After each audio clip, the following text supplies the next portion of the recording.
दूरदर्शन ते प्रोग्राम मेरा पिंड मेरे खेत देख रहे सारे किसान दोस्तों का निघा स्वागत। किसान दोस्तों, अज फसली विभिन्नता के बदलाव लई साडे कोल बहुत सारे जिहड़े हल है माहिरां दे वल्लों दिते गए ने।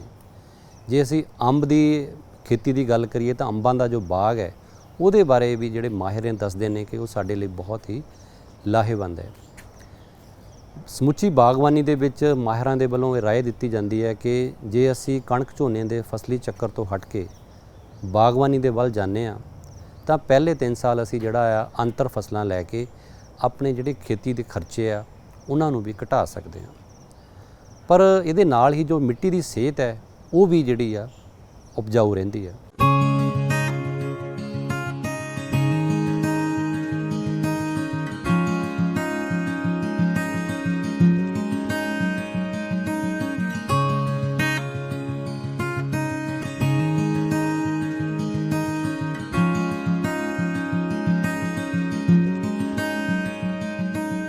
अंब पंजाब का बहुत पुरातन फल है तो विरासती फल इनू असीं कह सकते हैं। पंजाब दे विच इस समय लगभग 7000 हैक्टेयर रकबे दे विच अंब की काश्त की जाती है, जिस दे विचों मुख तौर पर कंढी दे जिले जो कि पटियाला तो डेराबस्सी दे एरिए तो शुरू होकर पठानकोट तक जाते हैं, कंढी दे एरिए दे विच ही अंब की ज़्यादा काश्त की जाती है। इस दे विचों मुख तौर पर देसी अंब जिन्हों कि पुराने चूपण वाले अंब भी कहा जाता सी, 90% एरिया लगभग उन्हों का है तो 10% एरिए दे विच होर किस्मां जिवें कि मुख तौर पर दशहरी, लंगड़ा, चौसा, मालदा आदि की काश्त की जाती है।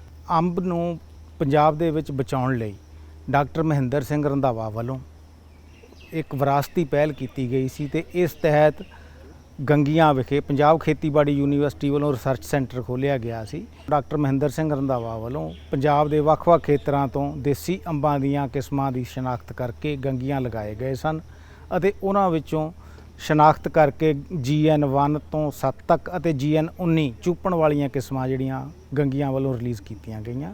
अंब की मुख समस्यावां की जे गल करिए, अंब दे विचों जिवें मैं पहलां दस्सिया है कि लगभग 90% रकबा पंजाब दा देसी अंबां की काश्त हेठ है तो जो पंजाब के कंढी खेतर विच हुंदा सी। पंजाब के कंढी खेतर दे विच संजाई सहूलतां वधण नाल, अर्बनाइजेशन होण नाल ते इस तरह होर जिहड़ियां है जां सोशियो इकनॉमिक जिन्हां नूं असीं कारण कह सकते हैं, समय दे नाल देसी अंबां की काश्त घटदी गई। देसी अंबां हेठ रकबा घटदा गया काफ़ी।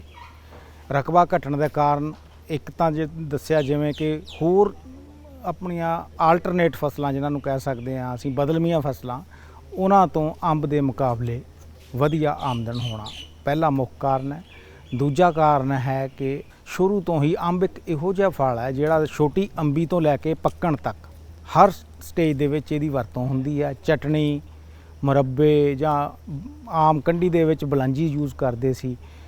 अंब दी चोरी ਅਤੇ ਪੰਛੀਆਂ ਦਾ ਜਿਹੜਾ ਨੁਕਸਾਨ ਹੈ ਉਹ ਬਹੁਤ ਹੈ। ਕੰਢੀ ਖੇਤਰ ਦੇ ਵਿੱਚ ਖਾਸ ਕਰ ਜੰਗਲੀ ਜਾਨਵਰ ਜਿਨ੍ਹਾਂ ਦੇ ਵਿੱਚੋਂ ਪ੍ਰਮੁੱਖ ਬਾਂਦਰ ਹੈ ਉਹ ਵੀ ਅੰਬ ਦਾ ਬਹੁਤ ਨੁਕਸਾਨ ਕਰਦਾ ਹੈ, ਜਿਸ ਕਰਕੇ ਕਿਸਾਨਾਂ ਦਾ ਅੰਬ ਵੱਲੋਂ ਰੁਝਾਨ ਘਟ ਗਿਆ ਹੈ ਤੇ ਅੰਬ ਦੀ ਜਗ੍ਹਾ ਹੋਰ ਬਦਲਵੀਆਂ ਵਣ ਖੇਤੀ ਵਾਲੀਆਂ ਫਸਲਾਂ ਜਾਂ ਹੋਰ ਫਸਲਾਂ ਜਿਵੇਂ ਕਿ ਕਿੰਨੂ ਆਦਿ ਲਗਾ ਰਹੇ ਹਨ। ਅੰਬ ਨੂੰ ਜੇ ਅਸੀਂ ਦੇਖੀਏ, ਅੰਬ ਵਾਸਤੇ ਟ੍ਰੋਪੀਕਲ ਕਲਾਈਮੇਟ ਜਿਵੇਂ ਕਿ ਅਸੀਂ ਕਹਿੰਦੇ ਹਾਂ ਵੀ ਆਮ ਤਾਪਮਾਨ 16 ਡਿਗਰੀ ਤੋਂ 35 ਡਿਗਰੀ ਤੱਕ ਜੇ ਰਵੇ ਸੈਂਟੀਗ੍ਰੇਡ ਤੱਕ, ਉਹ ਸਭ ਤੋਂ ਜ਼ਿਆਦਾ ਢੁਕਵਾਂ ਹੈ।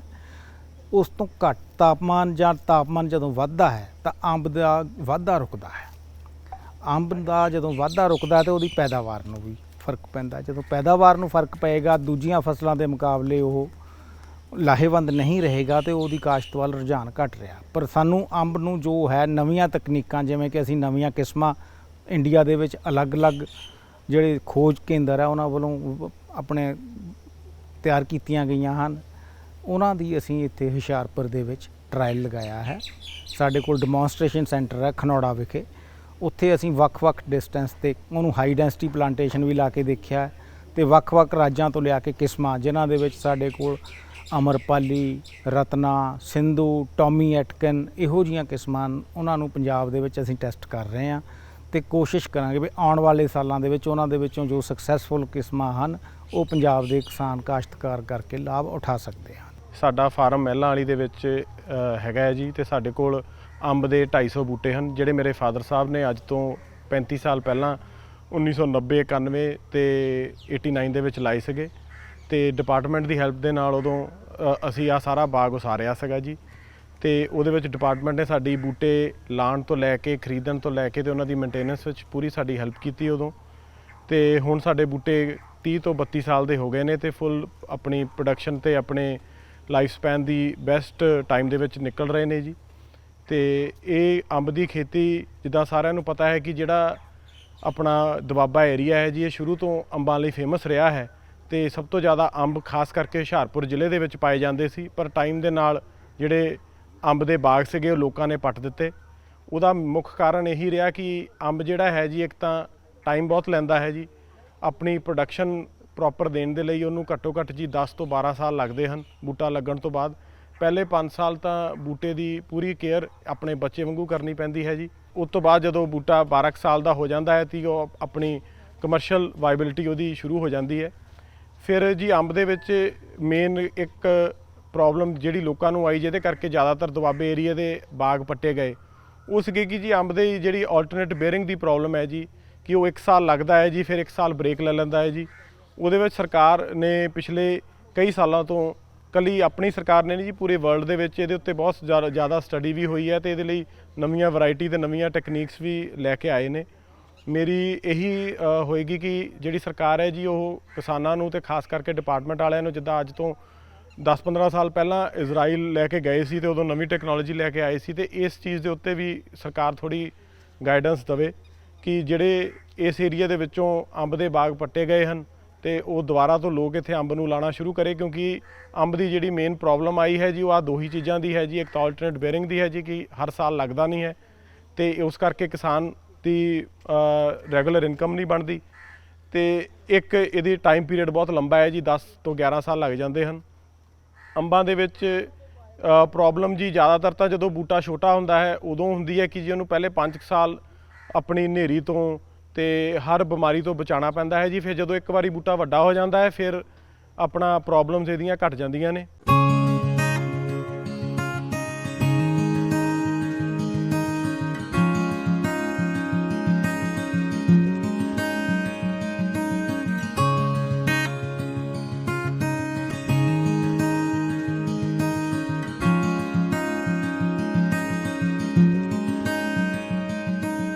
ਕਿਸਾਨ ਦੋਸਤੋ, ਅੰਬ ਦੀ ਬਾਗਬਾਨੀ ਵਿੱਚ ਜਿਹੜਾ ਮਹੱਤਵਪੂਰਨ ਪਹਿਲੂ ਹੈ ਉਹ ਇਹ ਹੈ ਕਿ ਜਦੋਂ ਵੀ ਅਸੀਂ ਅੰਬ ਦੀ ਬਾਗਬਾਨੀ ਕਰਨੀ ਹੈ ਤਾਂ ਮਾਹਿਰਾਂ ਦੇ ਨਾਲ ਰਾਬਤਾ ਕਾਇਮ ਕਰਕੇ ਜਿਹੜੀ ਅਸੀਂ ਚੋਣ ਕਰਨੀ ਆ, ਵੈਰਾਈਟੀ ਦੀ ਚੋਣ ਦੀ ਗੱਲ ਕਰ ਲਈਏ ਆਪਾਂ, ਜਾਂ ਆਪਾਂ ਜਿਹੜਾ ਅੰਤਰ ਰੱਖਣਾ ਆ ਪੌਦਿਆਂ ਦੇ ਵਿਚਕਾਰ ਔਰ ਕਤਾਰਾਂ ਦੇ ਵਿਚਕਾਰ, ਔਰ ਸਭ ਤੋਂ ਜਿਹੜਾ ਮੇਨ ਉਹਦਾ ਜਿਹੜਾ ਮੁੱਖ ਪਾਰਟ ਹੈ ਉਹ ਹੈ ਕਿ ਮਿੱਟੀ ਦੀ ਪਰਖ।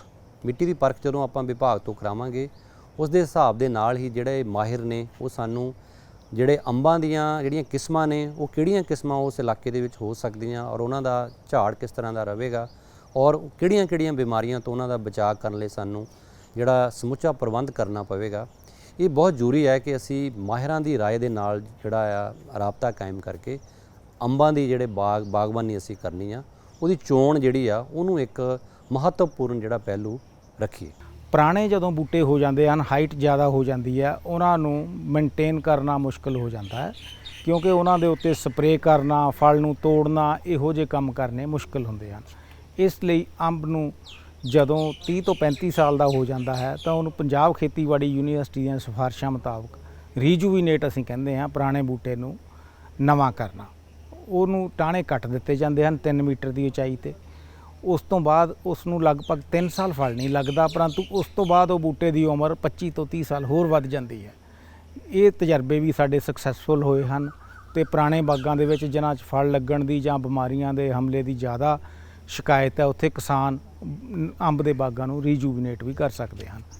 ਜੇ ਅੰਬ ਦੀ ਗੱਲ ਕਰੀਏ ਲਗਾਉਣ ਦੀ ਜਾਂ ਨਰਸਰੀ ਪੌਦੇ ਕਿੱਥੋਂ ਲੈਣੇ ਹਨ, ਤਾਂ ਬਾਗਬਾਨੀ ਵਿਭਾਗ ਦੀਆਂ ਮਨਜ਼ੂਰਸ਼ੁਦਾ ਜਾਂ ਆਪਣੀਆਂ ਨਰਸਰੀਆਂ, ਪੰਜਾਬ ਖੇਤੀਬਾੜੀ ਯੂਨੀਵਰਸਿਟੀ ਦੀਆਂ ਨਰਸਰੀਆਂ, ਉਹਨਾਂ ਤੋਂ ਬੂਟੇ ਲਏ ਜਾ ਸਕਦੇ ਹਨ। ਤੇ ਹੁਣ ਜੁਲਾਈ ਅਗਸਤ ਦਾ ਮਹੀਨਾ ਆਉਣ ਵਾਲਾ ਹੈ, ਅੰਬ ਦੇ ਬੂਟੇ ਲਗਾਉਣ ਲਈ ਜੁਲਾਈ ਅਗਸਤ ਦਾ ਮਹੀਨਾ ਸਭ ਤੋਂ ਢੁਕਵਾਂ ਹੈ। ਹੁਸ਼ਿਆਰਪੁਰ ਦੇ ਵਿੱਚ ਸਾਡੀਆਂ 3 ਫਲ ਨਰਸਰੀਆਂ ਹਨ, ਜਿੱਦਾਂ ਸ਼ੌਣੀ ਕਲਾਂ, ਭੁੰਗਾ, ਖਿਆਲਾ ਬੁਲੰਦਾ ਅਤੇ ਖੇਤੀਬਾੜੀ ਯੂਨੀਵਰਸਿਟੀ ਦੀ ਗੰਗੀਆਂ। ਇਹਨਾਂ ਨਰਸਰੀਆਂ ਤੋਂ ਅੰਬ ਦੀਆਂ ਵੱਖ-ਵੱਖ ਕਿਸਮਾਂ ਦੇ ਪੌਦੇ ਕਿਸਾਨ ਵੀਰ ਜੁਲਾਈ ਅਗਸਤ ਦੇ ਵਿੱਚ ਲੈ ਸਕਦੇ ਹਨ। ਅਤੇ ਉਹਨਾਂ ਨੂੰ ਆਪਣੇ ਖੇਤਾਂ ਵਿੱਚ ਲਗਾ ਕੇ ਜਾਂ ਘਰੇਲੂ ਬਗੀਚੀ 'ਚ ਲਗਾ ਕੇ ਚੰਗਾ ਠੀਕ ਆਪਣੀ ਸਿਹਤ ਵੀ ਵਧੀਆ ਰੱਖ ਸਕਦੇ ਹਨ ਤੇ ਆਮਦਨ ਵਿੱਚ ਵਾਧਾ ਵੀ ਕਰ ਸਕਦੇ ਹਨ। ਕਿਸੇ ਕਿਸਾਨ ਵੀਰ ਨੇ ਅੰਬ ਦਾ ਨੂੰ ਜੇ ਬਾਗ ਲਗਾਉਣਾ ਹੋਵੇ, ਬਾਗ ਲਗਾਉਣ ਦੇ ਲਈ ਰਾਸ਼ਟਰੀ ਬਾਗਬਾਨੀ ਮਿਸ਼ਨ, ਜਿਹਨੂੰ ਅਸੀਂ MIDH ਕਹਿੰਦੇ ਹਨ, ਵਿੱਚ ਨਵੇਂ ਬਾਗ ਲਗਾਉਣ ਤੇ ਸਬਸਿਡੀ ਦਾ ਵੀ ਭਾਰਤ ਸਰਕਾਰ ਵੱਲੋਂ ਅਤੇ ਪੰਜਾਬ ਸਰਕਾਰ ਵੱਲੋਂ ਉਪਬੰਧ ਹੈ। ਕਿਸਾਨ ਵੀਰ ਸਬਸਿਡੀ ਤੇ ਵੀ ਬਾਗ ਲਗਾ ਸਕਦੇ ਹਨ। ਇਸੇ ਤਰ੍ਹਾਂ ਅੰਬ ਦੀ ਜੇ ਗੱਲ ਕਰੀਏ ਸੰਭਾਲ ਦੀ, ਪਹਿਲੇ ਸਾਲਾਂ ਦੇ ਵਿੱਚ ਅੰਬ ਦੇ ਬੂਟੇ ਨੂੰ ਜ਼ਿਆਦਾ ਤਾਪਮਾਨ ਅਤੇ ਘੱਟ ਤਾਪਮਾਨ ਦੋਵੇਂ ਨੁਕਸਾਨ ਕਰਦੇ ਹਨ। ਜ਼ਿਆਦਾ ਗਰਮੀ ਦੇ ਵਿੱਚ ਵੀ ਅੰਬ ਨੂੰ, ਛੋਟੇ ਬੂਟਿਆਂ ਨੂੰ ਬਚਾਉਣਾ ਪੈਂਦਾ ਹੈ ਅਤੇ ਜ਼ਿਆਦਾ ਸਰਦੀ ਤੋਂ ਵੀ ਬਚਾਉਣਾ ਪੈਂਦਾ ਹੈ।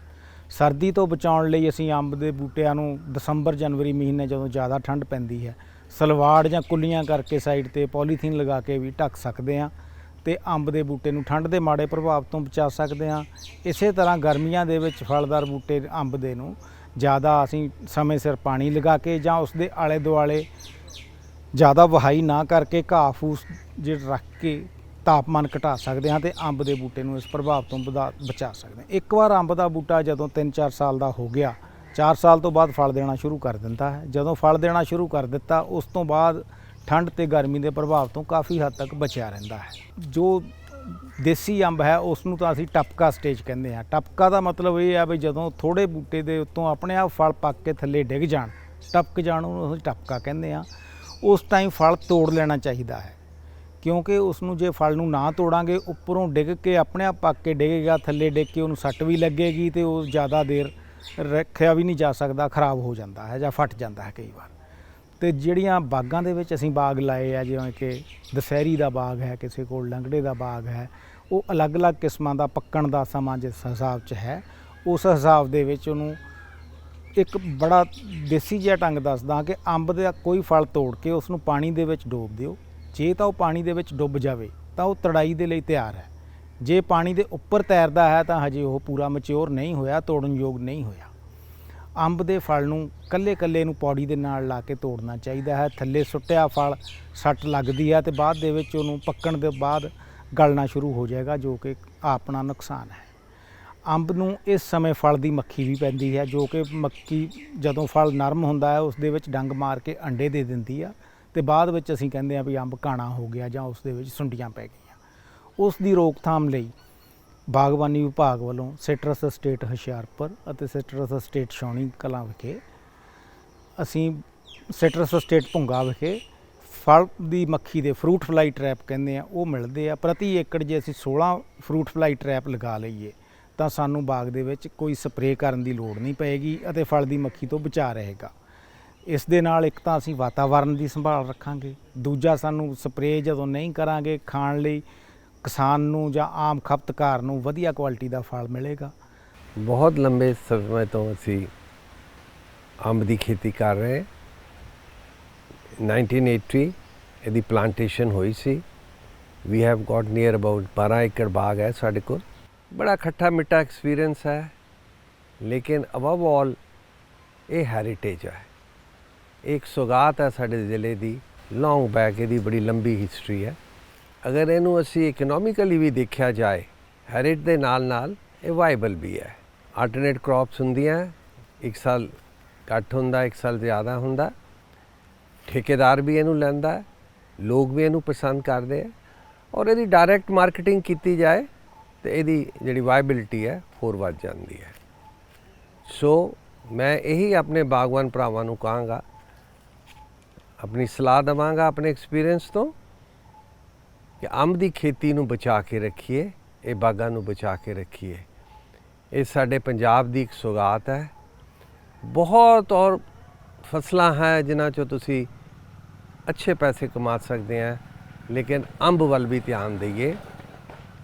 ਇਹ ਸਾਡੇ ਇੱਕ ਹੈਰੀਟੇਜ ਹੈ, ਜਿਹੜੀ ਇੱਕ ਵਿਰਾਸਤ ਹੈ ਜਿਹਨੂੰ ਅਸੀਂ ਬਚਾ ਕੇ ਰੱਖਾਂਗੇ। ਬਾਕੀ ਮੈਂ ਪੈਕੇਜ ਐਂਡ ਪ੍ਰੈਕਟਿਸ ਜ਼ਿਆਦਾ ਨਹੀਂ ਕਹਿੰਦਾ। ਸਾਡਾ ਜਿਹੜਾ ਹਾਰਟੀਕਲਚਰ ਡਿਪਾਰਟਮੈਂਟ ਹੈ, they are very strong in package and practice, ਔਰ ਇਹਦੇ 'ਤੇ ਜ਼ਿਆਦਾ ਖਰਚਾ ਵੀ ਨਹੀਂ ਹੁੰਦਾ। 2-3 ਸਪਰੇਜ਼ ਹੁੰਦੀਆਂ ਹੈ, ਅਗਰ ਉਹਨੂੰ ਅਸੀਂ ਟਾਈਮਲੀ ਕਰ ਜਾਈਏ, ਮੈਨੂਅਰਿੰਗ ਦੇਸੀ ਰੂੜੀ ਦਾ ਅਸੀਂ ਇਸਤੇਮਾਲ ਕਰੀਏ ਔਰ ਟਾਈਮਲੀ ਇਹਨੂੰ ਅਗਰ ਖਾਦ ਦਿੱਤੀ ਜਾਏ ਤੇ ਜਿਹੜੀ ਮੈਂਗੋ ਦੀ ਕ੍ਰੌਪ ਹੈ ਉਹ ਅੱਛੀ ਹੋ ਜਾਂਦੀ ਹੈ।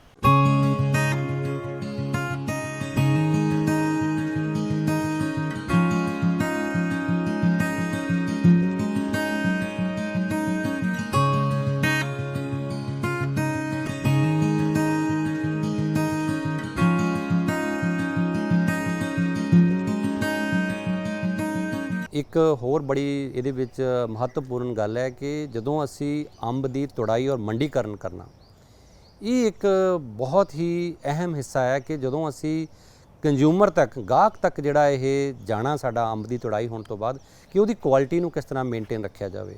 ਜਦੋਂ ਅਸੀਂ ਉਹਦੀ ਤੁੜਾਈ ਕਰਨੀ ਆ, ਉਹਦੀਆਂ ਕੁਝ ਤਕਨੀਕੀ ਗੱਲਾਂ ਨੇ, ਉਹਨੂੰ ਧਿਆਨ 'ਚ ਰੱਖੀਏ। ਫਿਰ ਉਸ ਤੋਂ ਬਾਅਦ ਜਦੋਂ ਅਸੀਂ ਉਹਦਾ ਮੰਡੀਕਰਨ ਕਰਨਾ ਹੈ, ਉਹਦੀ ਪ੍ਰੋਪਰ ਪੈਕਿੰਗ, ਲੇਬਲਿੰਗ, ਔਰ ਜਦੋਂ ਇਹ ਗ੍ਰਾਹਕ ਤੱਕ ਪਹੁੰਚੇਗਾ ਉਹਦੀ ਜਿਹੜੀ ਇੱਕ ਦੇਖਿਆ ਉਹ ਇੱਕ ਬਹੁਤ ਮਾਇਨੇ ਰੱਖਦੀ ਆ। ਇਹ ਕੁਝ ਮਹੱਤਵਪੂਰਨ ਗੱਲਾਂ ਨੇ ਜਿਹੜੀਆਂ ਕਿ ਮਾਹਿਰਾਂ ਦੇ ਨਾਲ ਜੁੜ ਕੇ ਤੁਸੀਂ ਆਪਣਾ ਜਿਹੜਾ ਆ ਉਹਦੀ ਜਿਹੜੀ ਆਮਦਨ ਆ ਵਿੱਚ ਵਾਧਾ ਕਰ ਸਕਦੇ ਹੋ। ਅੰਬ ਨੂੰ ਜਦੋਂ ਤੋੜਨਾ ਹੈ, ਤੋੜਨ ਤੋਂ ਬਾਅਦ ਉਸ ਨੂੰ ਸੁਕਾਉਣਾ ਹੈ, ਸੁਕਾ ਕੇ ਉਸ ਨੂੰ ਜੋ ਮੰਡੀ ਦੀ ਲੋੜ ਅਨੁਸਾਰ, ਲੋਕਲ ਮੰਡੀ ਦੇ ਵਿੱਚ 3 ਤੋਂ 4 ਦਿਨ ਪਹਿਲਾਂ, ਅਤੇ ਜਿਹੜੀ ਦਰਾਡੀ ਮੰਡੀ ਆ ਉਸ ਦੇ ਵਿੱਚ ਫਲ ਨੂੰ 4 ਤੋਂ 5 ਦਿਨ ਪੱਕਣ ਨੂੰ ਲੱਗਦੇ ਹਨ। ਉਸ ਹਿਸਾਬ ਦੇ ਵਿੱਚ ਪੈਕਿੰਗ ਕਰਨੀ ਹੈ। ਜਦੋਂ ਅੰਬ ਮੈਚੁਰ ਹੋਇਆ, ਜਿਸ ਟਾਈਮ ਤੁਹਾਨੂੰ ਮੈਂ ਦੱਸਿਆ ਕਿ ਪਾਣੀ ਦੇ ਵਿੱਚ ਡੋਬ ਕੇ ਅਸੀਂ ਟੈਸਟ ਕਰ ਲਿਆ, ਉਸ ਨੂੰ ਕੋਈ ਕੈਮੀਕਲ ਜਾਂ ਮਸਾਲਾ ਲਾਉਣ ਦੀ, ਪਕਾਉਣ ਲਈ ਜ਼ਰੂਰਤ ਨਹੀਂ ਪਏਗੀ। ਪੇਟੀ ਦੇ ਵਿੱਚ ਸਿਰਫ ਅਖਬਾਰ ਲਾ ਕੇ ਬੰਦ ਕਰ ਦਈਏ ਤਾਂ 3 ਤੋਂ 4 ਦਿਨ ਦੇ ਵਿੱਚ ਪੱਕ ਜਾਏਗਾ। ਫਿਰ ਵੀ ਜੇ ਅੰਬ ਨੂੰ ਲਗਾਤਾਰ ਸਾਨੂੰ ਇੱਕੋ ਜਿਹਾ ਰੰਗ ਚਾਹੀਦਾ ਹੈ ਜਾਂ ਉਹਦੀ ਇੱਕਸਾਰ ਪੱਕਿਆ ਅੰਬ ਹੋਣਾ, ਤਾਂ ਉਸ ਦੇ ਲਈ ਪੰਜਾਬ ਐਗਰੀਕਲਚਰ ਯੂਨੀਵਰਸਿਟੀ ਦੇ ਵਿੱਚ ਪੋਸਟ ਹਾਰਵੈਸਟ ਟੈਕਨੋਲੋਜੀ ਸੈਂਟਰ ਹੈ, ਉਹਨਾਂ ਨੇ ਇੱਕ ਵਿਧੀ ਵਿਕਸਿਤ ਕੀਤੀ ਹੈ ਕਿ ਅੰਬ ਨੂੰ ਅਸੀਂ ਐਥਲੀਨ ਦੇ ਵਿੱਚ ਜੇ ਡੋਬ ਕੇ ਰੱਖੀਏ ਤਾਂ ਉਹ ਇੱਕਸਾਰ ਪੱਕੇਗਾ। ਕਿਉਂਕਿ ਮਾਰਕੀਟ ਦੇ ਵਿੱਚ ਆਮ ਕਰਕੇ ਅੰਬ ਨੂੰ ਕੈਲਸ਼ੀਅਮ ਕਾਰਬਾਈਡ ਨਾਲ ਪਕਾਉਂਦੇ ਹਨ, ਜੋ ਕਿ ਸਾਡੀ ਸਿਹਤ ਲਈ ਹਾਨੀਕਾਰਕ ਹੈ। ਕੈਲਸ਼ੀਅਮ ਕਾਰਬਾਈਡ ਨਾਲ ਪਕਾਇਆ ਅੰਬ ਪੱਕਣ ਵਿੱਚ, ਦੇਖਣ ਵਿੱਚ ਵਧੀਆ ਹੋਵੇਗਾ, ਪਰੰਤੂ ਉਸ ਦੇ ਸਵਾਦ ਉਹ ਨਹੀਂ ਆਏਗਾ। ਜੇ ਅਸੀਂ ਉਹਨੂੰ ਅੰਬ ਨੂੰ ਕੁਦਰਤੀ ਤੌਰ ਤੇ ਪਕਾਈਏ ਜਾਂ ਐਥਲੀਨ ਨਾਲ ਪਕਾਈਏ ਤਾਂ ਅੰਬ ਦਾ ਅਸੀਂ ਮਜ਼ਾ ਵੀ ਲੈ ਸਕਦੇ ਹਾਂ ਅਤੇ ਅੰਬ ਦੀ ਸਾਡੀ ਸਿਹਤ ਦੇ ਕੋਈ ਨੁਕਸਾਨ ਵੀ ਨਹੀਂ ਹੋਏਗਾ। ਬਾਕੀ ਅੰਬ ਦੀ ਵਰਤੋਂ ਦੀ ਗੱਲ ਜਿੱਦਾਂ ਮੈਂ ਤੁਹਾਨੂੰ ਦੱਸਦਾ, ਅੰਬ ਨੂੰ ਅਸੀਂ ਵੱਖ-ਵੱਖ ਤਰ੍ਹਾਂ ਵਰਤ ਸਕਦੇ ਹਾਂ। ਜਿੱਦਾਂ ਕੱਚੀ ਅੰਬੀ ਤੋਂ ਲੈ ਕੇ ਆਮ ਚਟਨੀ ਲਈ ਵਰਤਦੇ ਹਨ, ਘਰਾਂ 'ਚ ਲੋਕ ਬਲਾਂਜੀ ਲਈ ਵਰਤਦੇ ਹਨ, ਅਚਾਰ ਲਈ ਵਰਤਦੇ ਹਨ, ਪੱਕਿਆ ਅੰਬ ਖਾਂਦੇ ਹੀ ਹਨ। ਅਤੇ ਪੱਕੇ ਅੰਬ ਤੋਂ ਹੋਰ ਪ੍ਰੋਡਕਟ ਜਿਵੇਂ ਕਿ ਸਕੈਸ਼, ਜੈਮ, ਅੰਬ ਪਾਪੜ ਆਦਿ ਬਹੁਤ ਪ੍ਰੋਡਕਟਸ ਬਣਦੀਆਂ ਹਨ। ਇਸ ਲਈ ਸਾਨੂੰ ਸਾਰਿਆਂ ਨੂੰ ਲੋੜ ਹੈ ਕਿ ਮਿਲ ਕੇ ਅੰਬ ਦਾ ਜਿਹੜਾ ਵਿਰਾਸਤੀ ਫਲ ਹੈ ਸਾਡਾ ਪੰਜਾਬ ਦਾ, ਇਸ ਨੂੰ ਦੁਬਾਰਾ ਲਾਈਏ। ਘੱਟੋ ਘੱਟ ਹੋਰ ਨਹੀਂ ਤਾਂ ਆਪਣੇ ਖਾਣ ਪੀਣ ਲਈ ਆਪਣੇ ਟਿਊਬਲਾਂ 'ਤੇ 1-1, 2-2 ਫਲਦਾਰ ਬੂਟੇ ਜ਼ਰੂਰ ਲਗਾਉਣੇ ਚਾਹੀਦੇ ਹਨ। ਮੈਂ ਕਿਸਾਨ ਵੀਰਾਂ ਨੂੰ ਇਹੀ ਸਲਾਹ ਦਿੰਦਾ ਹਾਂ ਕਿ ਅੰਬ ਨੂੰ ਦੁਬਾਰਾ ਪ੍ਰਫੁੱਲਤ ਕਰਨ ਦੀ ਪੰਜਾਬ ਵਿੱਚ ਲੋੜ ਹੈ ਅਤੇ ਬਾਗਬਾਨੀ ਵਿਭਾਗ ਇਸ ਲਈ ਆਪ ਜੀ ਦੀ ਸਹਾਇਤਾ ਲਈ ਵਚਨਬੱਧ ਹੈ। ਕਿਸਾਨ ਵੀਰਾਂ ਨੂੰ ਚਾਹੀਦਾ ਹੈ ਕਿ ਆਪਣੇ ਨੇੜੇ ਦੇ ਬਾਗਬਾਨੀ ਵਿਕਾਸ ਅਫਸਰ ਨਾਲ ਸੰਪਰਕ ਕਰਕੇ ਬਾਗਬਾਨੀ ਵਿਭਾਗ ਤੋਂ ਪ੍ਰਵਾਨਿਤ ਨਰਸਰੀਆਂ ਅਤੇ ਕਿਸਮਾਂ ਦੇ ਫਲਦਾਰ ਬੂਟੇ ਹੀ ਲਗਾਉਣੇ ਚਾਹੀਦੇ ਹਨ। ਆਮ ਵੇਖਣ ਵਿੱਚ ਆਇਆ ਹੈ ਕਿ ਆਮ ਵੀਰ ਜੋ ਕਿ ਪ੍ਰਾਈਵੇਟ ਨਰਸਰੀਆਂ, ਫੁੱਲਾਂ ਵਾਲੀਆਂ ਨਰਸਰੀਆਂ ਤੋਂ ਵਿੱਚੋਂ ਬਾਹਰਲਿਆਂ ਰਾਜਾਂ ਤੋਂ ਲਿਆ ਕੇ ਅੰਬ ਦੇ ਬੂਟੇ ਵੇਚਦੇ ਹਨ, ਜਿਨ੍ਹਾਂ ਦੀ ਕਿਸਮ ਅਤੇ ਗੁਣਵੱਤਾ ਬਾਰੇ ਜਾਂ ਸਾਡੇ ਉਹ ਸਕਸੈਸਫੁਲ ਹੋਣਗੇ ਨਹੀਂ, ਸਾਨੂੰ ਕੋਈ ਪਤਾ ਨਹੀਂ ਹੁੰਦਾ।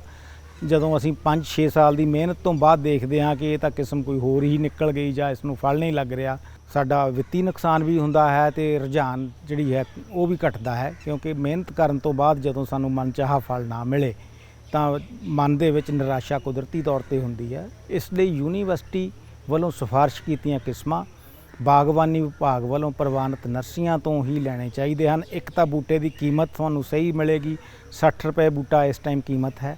ਪ੍ਰਾਈਵੇਟ ਨਰਸਰੀਆਂ ਤੋਂ ਆਮ ਦੇਖਿਆ ਜਾਂਦਾ ਹੈ ਕਿ 200-250 ਰੁਪਏ ਬੂਟਾ ਪ੍ਰਤੀ ਬੂਟਾ ਲੈ ਕੇ ਅਸੀਂ ਲਾ ਲੈਂਦੇ ਹਾਂ ਅਤੇ 3-4 ਸਾਲ ਬਾਅਦ ਜਦੋਂ ਉਸ ਦੀ ਕਿਸਮ ਪਤਾ ਲੱਗਦੀ ਹੈ ਜਾਂ ਉਸ ਦਾ ਸਾਨੂੰ ਲੱਗਦਾ ਹੈ ਅਤੇ ਬੂਟਾ ਠੀਕ ਨਹੀਂ ਹੁੰਦਾ, ਮਨ ਵਿੱਚ ਨਿਰਾਸ਼ਾ ਹੁੰਦੀ ਹੈ।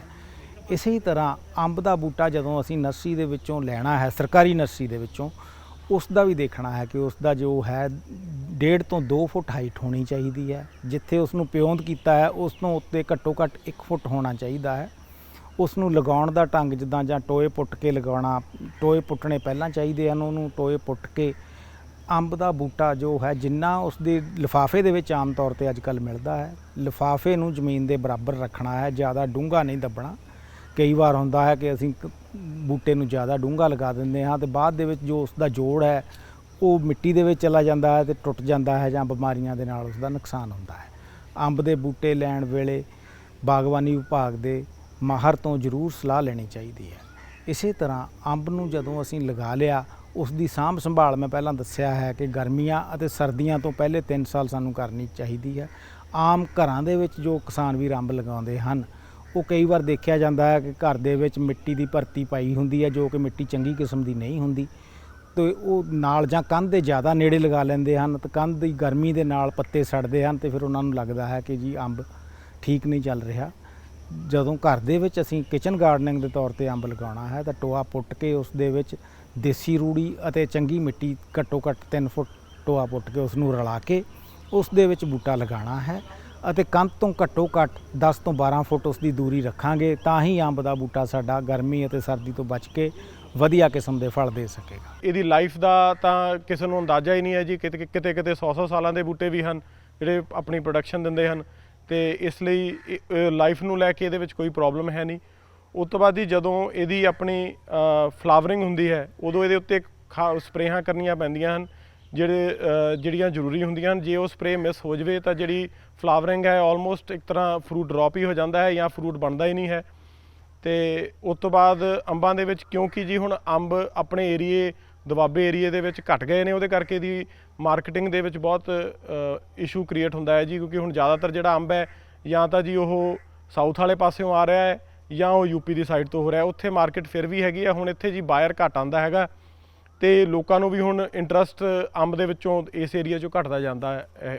ਉਸ ਕਰਕੇ ਜੀ ਜਿਹੜੀ ਸਰਕਾਰ ਹੈ ਉਹਨੂੰ ਇਹਦੀ ਸਟ੍ਰੀਮਲਾਈਨ ਕਰਨਾ ਚਾਹੀਦਾ। ਇਹਦੀ ਜਿਹੜੀ ਸੇਲ ਵੀ ਹੈਗੀ ਆ ਤੇ ਇਹਦੀ ਸਟੋਰੇਜ ਨੂੰ ਲੈ ਕੇ ਫੁੱਲ ਹੈਲਪ ਕਿਸਾਨ ਦੀ ਕਰਨੀ ਚਾਹੀਦੀ, ਤਾਂ ਹੀ ਦੁਬਾਰਾ ਤੋਂ ਖਾਸ ਕਰਕੇ ਜਿਹੜਾ ਦੁਆਬਾ ਏਰੀਆ ਹੈ ਦੁਬਾਰਾ ਤੋਂ ਅੰਬਾਂ ਦੇ ਵਿੱਚ ਵਾਪਸ ਆਏਗਾ। ਇੱਕ ਪੁਰਾਣੀ ਕਹਾਵਤ ਵੀ ਹੈ ਕਿ ਅੰਬੀਆਂ ਨੂੰ ਤਰਸੇਂਗੀ ਜੇ ਛੱਡ ਕੇ ਗਈ ਦੇਸ਼ ਦੁਆਬਾ। ਤੇ ਜੇ ਸਾਡੇ ਇਸ ਏਰੀਏ ਨੂੰ ਅੰਬਾਂ ਦੀ ਇੱਕ ਰੱਬ ਵੱਲੋਂ ਬਖਸ਼ਿਸ਼ ਦਿੱਤੀ ਗਈ ਹੈ ਕਿ ਇਸ ਏਰੀਏ 'ਚ ਅੰਬ ਬਹੁਤ ਹੁੰਦੇ ਹਨ ਤੇ ਇਸ ਕਰਕੇ ਮੇਰੀ ਬੇਨਤੀ ਇਹੀ ਰਹੇਗੀ ਸਰਕਾਰ ਨੂੰ ਵੀ ਤੇ ਸਾਰੇ ਲੋਕਾਂ ਨੂੰ ਵੀ ਜਿਨ੍ਹਾਂ ਨੇ ਇਸ ਚੀਜ਼ ਵਿੱਚ ਕਰਨਾ ਹੈ ਤੇ ਉਹ ਆਪਣਾ ਉਸ ਹਿਸਾਬ ਨਾਲ ਕਰਨ ਕਿ ਇੱਕ ਤਾਂ ਟਾਈਮ ਤੁਹਾਡੇ ਕੋਲ ਹੋਣਾ ਚਾਹੀਦਾ ਇਹਦੇ ਲਈ ਕਿ 10 ਸਾਲ ਤੁਸੀਂ ਬੂਟੇ ਦੀ ਸੇਵਾ ਕਰੋ ਤੇ ਇੱਕ ਆਲਟਰਨੇਟ ਬੇਅਰਿੰਗ ਲਈ ਤੁਹਾਡੇ ਕੋਲ ਇੱਕ ਸੈਪਰੇਟ ਇੱਕ ਵੈਰਾਈਟੀ ਹੋਣੀ ਚਾਹੀਦੀ ਹੈ। ਹੋਰ ਵੈਰਾਈਟੀਆਂ ਆਉਣ ਜਿਹੜੀਆਂ ਹਰ ਸਾਲ ਇਸ ਆਲਟਰਨੇਟ ਬੇਅਰਿੰਗ ਦੀ ਪ੍ਰੋਬਲਮ ਨੂੰ ਰਿਜ਼ੋਲਵ ਕੀਤੀ ਜਾਵੇ। ਤੇ ਹੋਰ ਇਹਦੇ ਵਿੱਚ ਜਿਹੜੀਆਂ ਖਾਸ ਕੋਈ ਬਿਮਾਰੀਆਂ ਹਨ ਉਹ ਤਾਂ ਇਹ ਇੱਕ ਤਾਂ ਫਰੂਟ ਫਲਾਈ ਡਾਕਟਰ ਸਾਹਿਬ ਨੇ ਜਿੱਦਾਂ ਪਹਿਲਾਂ ਦੱਸਿਆ ਹੈ ਜੀ ਉਹ ਹੈਗੀ ਹੈ ਜੀ। ਇੱਕ ਜਿਹੜੀ ਫਲਾਵਰਿੰਗ ਟਾਈਮ ਸਪਰੇਅ ਕਰਨੀ ਪੈਂਦੀ ਹੈ, ਜੇ ਉਹ ਸਪਰੇਅ ਮਿਸ ਹੋ ਜਾਵੇ ਜਾਂ ਖ਼ਰਾਬ ਹੋ ਜਾਵੇ ਉਹਦੇ ਕਰਕੇ ਸਾਰੀ ਫਲਾਵਰ ਡ੍ਰੌਪ ਹੋ ਜਾਂਦਾ ਹੈ ਜਾਂ ਫਰੂਟ ਬਣਦਾ ਹੀ ਨਹੀਂ ਹੈ ਜੀ। ਇੱਕ ਇਹਦੇ ਵਿੱਚ ਪ੍ਰੋਬਲਮ ਜਦੋਂ ਬੂਟੇ ਖਾਸ ਕਰਕੇ ਜ਼ਿਆਦਾ ਵੱਡੇ ਹੋ ਜਾਂਦੇ ਹਨ, ਇੱਕ ਇਹਨਾਂ ਵਿੱਚ ਇੱਕ ਸੁੰਡੀ ਨਾਮਕ ਇੱਕ ਕੋਈ ਹੈਗੀ ਸੁੰਡੀ ਜੀ, ਉਹ ਇਹਨਾਂ ਦੀ ਬਾਰਕ ਵਿੱਚ ਚਲੇ ਜਾਂਦੀ ਹੈ ਤੇ ਉਹ ਬੂਟਾ ਅੰਦਰੋਂ ਅੰਦਰ ਹੀ ਖਾਣ ਲੱਗ ਪੈਂਦੀ ਹੈ ਤੇ ਉਹ ਉਦੋਂ ਹੀ ਪਤਾ ਲੱਗਦਾ ਹੈ ਜਦੋਂ ਬੂਟਾ ਇੱਕਦਮ ਖਤਮ ਹੋ ਜਾਂਦਾ ਹੈ। ਉਹ ਪਹਿਲਾਂ ਪਤਾ ਨਹੀਂ ਲੱਗਦਾ ਕਿ ਬਈ ਇਹ ਬੂਟਾ ਮਰਨ ਲੱਗਾ ਹੈ। ਕਿਥੋਂ ਜਿਹੜਾ ਬੱਚਿਆਂ ਵਾਂਗੂ ਬੂਟਾ ਪਾਲਿਆ ਹੁੰਦਾ ਹੈ 25 30 ਸਾਲ ਦਾ, ਉਹ ਜਦੋਂ ਇੱਕਦਮ ਹੀ ਸੁੱਕਣਾ ਸ਼ੁਰੂ ਹੋ ਜਾਂਦਾ ਹੈ ਤੇ ਉਹ ਵੀ ਇੱਕ ਪ੍ਰੋਬਲਮ ਹੈਗੀ ਆ। ਜਿਨ੍ਹਾਂ ਨੇ ਕਰਨਾ ਹੈ ਜੀ ਉਹਨਾਂ ਨੂੰ ਜ਼ਰੂਰ ਇਹਦੇ ਬਾਰੇ ਪਤਾ ਹੋਣਾ ਚਾਹੀਦਾ ਹੈ। ਤੇ ਜਿਹੜੇ ਡਿਪਾਰਟਮੈਂਟਸ ਨੇ ਉਹਨਾਂ ਨੇ ਸਾਡੀ ਪੂਰੇ ਹੈਲਪਫੁਲ ਨੇ ਜੀ। ਉਹਨਾਂ ਕੋਲ ਜਿਹੜਾ ਪਲਾਂਟਿੰਗ ਮਟੀਰੀਅਲ ਹੈ ਉਹ ਵੀ ਬਹੁਤ ਵਧੀਆ ਹੈਗਾ ਹੈ ਜੀ ਤੇ ਜਿਹੜੇ ਡਾਕਟਰ ਸਾਹਿਬ ਜਿੰਨੇ ਵੀ ਹੈਗੇ ਨੇ ਉਹ ਪੂਰੀ ਹੈਲਪ ਕਰਦੇ ਨੇ ਜੀ।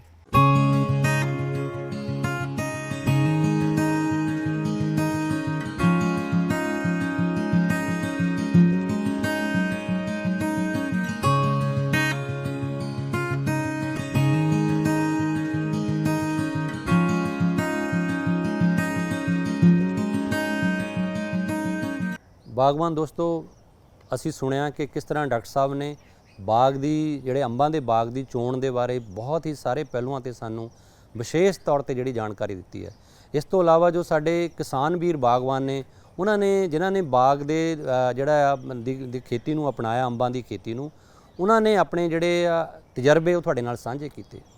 ਸੋ ਇਹਨਾਂ ਤਜਰਬਿਆਂ ਤੋਂ ਸੇਧ ਲੈ ਕੇ ਅਸੀਂ ਜਿੱਥੇ ਆਪਣੀ ਫਸਲੀ ਵਿਭਿੰਨਤਾ ਦੇ ਵਿੱਚ ਬਦਲਾਅ ਲਿਆ ਸਕਦੇ ਹਾਂ, ਇਸ ਦੇ ਨਾਲ ਹੀ ਜਿਹੜੀ ਅੰਬਾਂ ਦੀ ਬਾਗਬਾਨੀ ਦੀ ਖੇਤੀ ਹੈ ਉਹ ਵੀ ਅਸੀਂ ਵੱਡੇ ਪੱਧਰ ਤੇ ਕਰ ਸਕਦੇ ਹਾਂ। ਪਰ ਲੋੜ ਹੈ ਕਿ ਅਸੀਂ ਜਿਹੜੇ ਇਹ ਕਿਸਾਨ ਵੀਰਾਂ ਨੇ ਸਾਨੂੰ, ਜਿਹੜੇ ਬਾਗਬਾਨ ਵੀਰ ਨੇ ਜਿਹੜੇ ਸਾਨੂੰ ਸੁਝਾਅ ਦਿੱਤੇ ਨੇ, ਜੋ ਮੁਸ਼ਕਲਾਂ ਉਹਨਾਂ ਨੂੰ ਜਦੋਂ ਉਹਨਾਂ ਨੇ ਕੰਮ ਸ਼ੁਰੂ ਕੀਤਾ ਆਈਆਂ ਨੇ, ਅਸੀਂ ਉਹਨਾਂ ਨੂੰ ਧਿਆਨ ਨਜ਼ਰ ਰੱਖਦੇ ਹੋਏ, ਉਹਨਾਂ ਨੂੰ ਮੱਦੇ ਨਜ਼ਰ ਰੱਖਦੇ ਹੋਏ ਆਪਣੀ ਸਮੁੱਚੀ ਵਿਉਂਤਬੰਦੀ ਜਦੋਂ ਕਰਾਂਗੇ ਬਾਗਬਾਨ ਦੇ ਲਈ, ਇਹ ਸਾਡੇ ਲਈ ਬਹੁਤ ਹੀ ਫਾਇਦੇਮੰਦ ਹੋਵੇਗੀ। ਸੋ ਕਿਸਾਨ ਦੋਸਤੋ, ਉਮੀਦ ਕਰਦੇ ਹਾਂ ਕਿ ਅੱਜ ਦੇ ਇਸ ਪ੍ਰੋਗਰਾਮ ਤੋਂ ਤੁਸੀਂ ਬਹੁਤ ਕੁਝ ਜਿਹੜਾ ਜਾਣਕਾਰੀ ਤੁਹਾਨੂੰ ਹਾਸਲ ਹੋਈ ਹੋਵੇਗੀ ਤੇ ਅਗਲੇ ਸਫ਼ਰ ਤੇ ਫਿਰ ਮਿਲਾਂਗੇ। ਬਹੁਤ ਬਹੁਤ ਧੰਨਵਾਦ।